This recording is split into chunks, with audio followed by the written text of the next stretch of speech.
आज मैं एक सच्ची घटना बताने जा रही हूँ। आंखों देखी कानों सुनी हुई, क्योंकि मैं सच्ची घटना जो देखी वही प्रदर्शित करना चाह रही हूँ। एक लेडीज़ थी जो कि किराए पे रहती थी। वो भी भगवान की परम भक्त थी। वो भी भगवान शिव को और श्याम बाबा को और माता रानी को, सब देवी देवता को मानती थी। उसके जैसा तो कोई भक्ति बहुत कम ही होते हैं, ऐसी थी। लेकिन क्या हुआ कि एक बार वो बहुत पीड़ित थी और वो किराए पर रह रही थी। उसकी मकान मालकिन श्याम बाबा की भक्ति करती थी। वो थोड़ा चिड़चिड़ी मिजाज की थी। वो गुस्सा बहुत ज़्यादा करती थी। कोई भी किराएदार आता था तो उसे टिकने नहीं देती थी, 3 महीना तक ही रहने देती थी। उसके बाद में उसे निकाल देती थी। लेकिन वो भी भक्ति करती थी, श्याम बाबा की बहुत भक्ति करती थी। लेकिन उसके काम भी पूरे होते थे। वो किसी के मकान में ऐसे घुस जाती थी जैसे चोर घुस रहा है, इस तरीके से हो जाती थी और पूरी इंक्वायरी करती थी। बिना गेट बचाए उसके घर में चली जाती थी। किराएदार की भी गलती नहीं थी। किराएदार भी सोचती थी कि क्यों एकदम से चली आती है। मैं तो एक बार भी दरवाज़ा भी नहीं खटखटाती है। कुछ शब्द भी बोलती थी। घर में अचानक घुस जाती थी, ऐसे है वैसे है, ये है वो है, तमाम सामान फैला हुआ है, ऐसे वैसे है। और उल्टा सीधा उसके बच्चों को भी कहती थी। वो मजबूरन 3 महीने में उसके किराए पर खाली कर दिया। लेकिन उस किराएदार के साथ एक घटना हुई। वो एक घटना ये थी कि उसके घर में लवंग रखी हुई थी सोने की। 2 लवंग थी जो कि वो बार बार खोजती थी। एक तो खो गई, किसी उसके लड़के के कान में बच के तो खो गई थी, तो उसका तो कोई नहीं था। लेकिन जो 2 लवंग खिड़की पे रख रखे थे, तो चुपके से आती थी जब मकान मालकिन, तो उसको शक हुआ। उसकी भी गलती नहीं थी। उसको शक हुआ कि ये चुपके से आती थी हमेशा, कहीं यही तो नहीं ले ली। लेकिन वो उससे कुछ बोली नहीं, क्योंकि वो मकान मालकिन थी। वैसे ही उसको निकाल रही थी, क्योंकि वो बेचारी पीड़ित थी। थोड़ा परिवार में कुछ क्लेशबाजी वगैरह होता था, इसलिए वो पीड़ित थी। कितना कहने के बावजूद भी उसने उसको रहने नहीं दिया, निकाल दिया। फिर वो बेचारी क्या करती, फिर चली गई, सामान पूरा उठाई और लेके चली गई, शिफ्ट हो गई दूसरे मकान में। उसके मन में लेकिन ये था, उसने कही नहीं मकान मालकिन से। उसके मन में था कहीं ये मकान मालकिन आती है, वो हमारी लवंग तो नहीं लेगी, सोने की लवंग। लेकिन कहती थी कि चलो कोई बात नहीं, कोई पहना होगा तो पहना ही होगा, अब मैं क्या कर सकती हूँ। लेकिन उसको शंका था कि कहीं हमारी के मकान मालकिन ने तो नहीं लिया है। कह तो सकती नहीं थी, लेकिन उसकी शंका थी।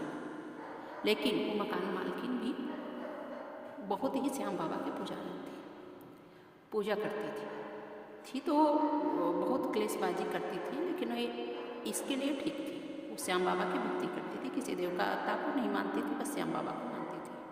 बल्कि वो किराएदार को भी लेके जाती थी। कभी कभार संकट है तो वो ठीक हो जाएगा, और किराएदारिन भी जाती थी। वो भी श्रद्धा से जाती थी।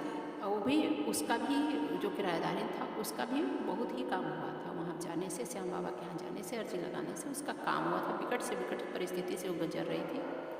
उसके यहाँ से तो नहीं हुआ, लेकिन उसका काम धीरे धीरे ठीक हो गया।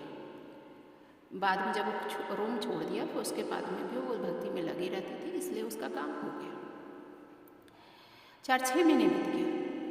वो किराएदारिन एक दिन अपने बैग को साफ कर रही थी। उसने रूम चेंज किया था। एक बैग में उसके श्याम बाबा के झंडे में लिपटा हुआ, क्योंकि वो जब गई थी झंडा वहाँ पे चढ़ाने के लिए, तो वहाँ से झंडा उठा के लेके आई थी। जल चढ़ाने गई थी तो झंडा उठा के वहाँ से लेके आई थी। वो झंडा चढ़ाई तो नहीं थी, लेकिन वो उठा के लेके आई थी झंडा कि हे श्याम बाबा, हमारे घर चलो, हमारी सब विपत्ति को दूर करो और हमें सुख शांति प्रदान करो। वो अपने बच्चों के साथ गई थी और झंडा उठा के लेके गई थी। वो अपने घर में एक बैग में समेट के रख दिया था। कहा था, ये श्याम बाबा, हमारी विपत्ति दूर करो। मैं सुनती हूँ आप हारे के सहारे हो, आप जरूर ये काम पूरा करोगे। क्या हुआ कि एक दिन उसने बैग साफ कर रही थी। बैग में उसी श्याम बाबा के झंडे में वो लौंग लिपटा हुआ मिला। वो देख के बहुत खुशी के मारे झूम उठी। उसने भी मन्नत भी लगाई थी कि हे भगवान, मेरी लौंग मिल जाए, मैं बहुत गरीब हूँ। कैसे करके मैंने अपनी लड़कियों के लिए 2 लौंग जुटाया था कान में पहनने के लिए। लेकिन ये तो घटना हो गई, अब क्या करूँ। फिर वो उसने पीतल के कान में अपने बच्चों को पहना दिया था, लेकिन वो खूब खुश हुई है। फिर कहा, हे श्याम बाबा, जैसे आप उसकी इज्जत रखिए, आप सबकी रखना, जो आपकी भक्ति करे उसकी सारी मनोकामनाएं पूरी करना।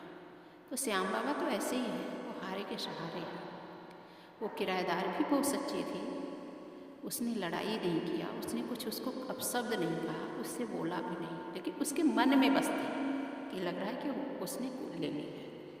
वो गलत नहीं थी, क्योंकि उसके घर में से वो सामान चोरी हुआ था, चोरी नहीं हुआ था, वो सामान गायब हुआ था। तो वो सोचती थी हो सकता है कि उसने हमारे घर में आती है, ले गई वो सोने का चीज़ देख के, और मकान मालकिन का भी दिमाग वैसे ही था।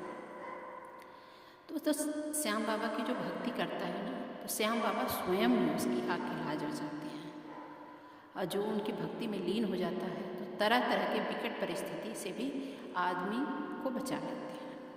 तो आप भी श्याम बाबा की भक्ति करिए और कथा सुनिए और दूसरे को शेयर करिए।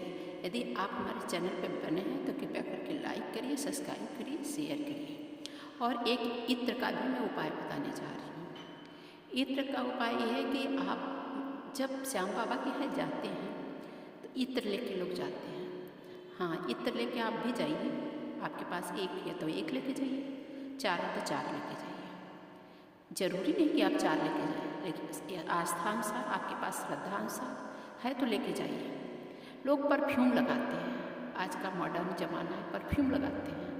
तो आप परफ्यूम के जगह आप बाबा से कामना करें कि हे बाबा, मैं तेरे दरबार में आई हूँ, मैं तेरे दरबार में आया हूँ, मेरे पास एक इत्र है, वही लेके आया हूँ, मेरी हर मनोकामना पूर्ण करना। करते हुए उनको छिड़कना नहीं है बाबा के ऊपर, क्योंकि पंडित लोग छिड़कने नहीं देते हैं, वहाँ के दरबारी लोग छिड़कने नहीं देते हैं, इसलिए उनको चढ़ा दीजिए।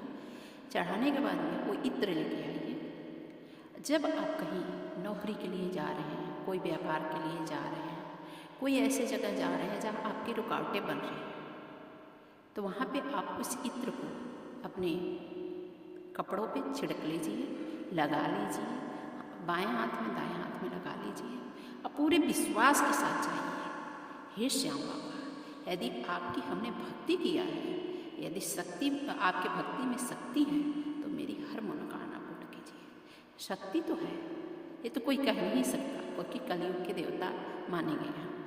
इसलिए आप सब देवता पे विश्वास करिए, श्याम बाबा पे भी विश्वास करिए। हर देवी देवता के यहाँ वो शक्ति होती है जो कि आपके संकट को दूर करे, लेकिन श्याम बाबा भी एक कलयुग के देवता हैं, तो उन्हें भी आप मानेंगे तो आपकी हर मनोकामना पूर्ण होगी।